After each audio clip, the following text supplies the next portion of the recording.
Good evening. Adelaide's criminal underworld has been blown open, murder plots foiled and more than 70 people arrested in an extraordinary police sting.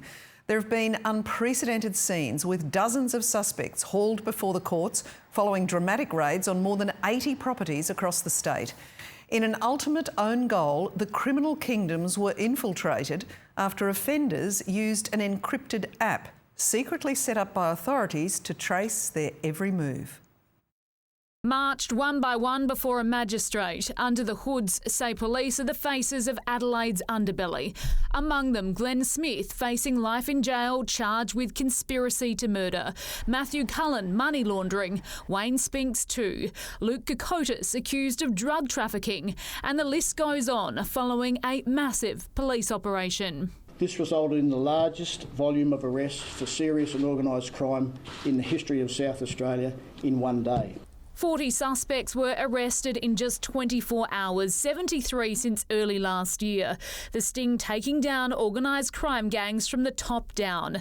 Many of the names are not well known to the public, but they are to police. They've been on their radar for years, but have been untouchable until now, especially members of the Calabrian Mafia based here in Adelaide. They live the high life. They're sitting around pools, drinking down martinis and laughing and scoffing at you and I.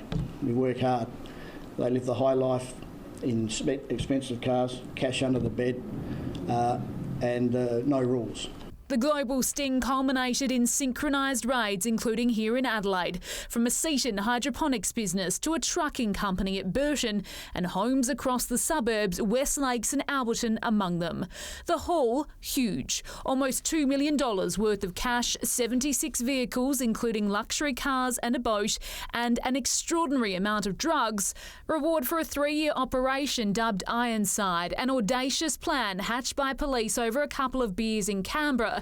It saw officers and the FBI monitor the underworld's conversations in real time. We have been in the back pockets of organised crime and operationalised a criminal takedown like we have never seen. It was through a messaging app called Anom. An application, in this case it was hidden behind another application, a calculator. Among those arrested interstate, former Ninja Warrior contestant Sapir Kong. This has got to be hurting. And The Bachelorette's Samuel Minkin.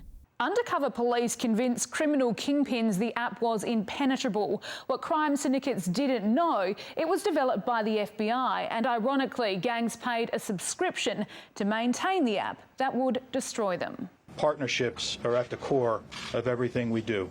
Drugs, violence, hits on each other. Hannah Foord, 7 News. Live now to Elspeth Hussey. And the who's who of Adelaide's criminal underworld appeared in court today. Jane, this has been an unprecedented day in our courts. 40 individual suspects linked to what is the the biggest police sting in a century, have come before a magistrate today. It's been a logistical nightmare. As you know, the courts usually shut at 5, but they have stayed open well beyond that just to hear every case. Now, some of these suspects wouldn't be known to the public, but some would be. We can tell you that among the arrests is Peter Pantic, who was once a person of interest in the Diane Brimble cruise ship death.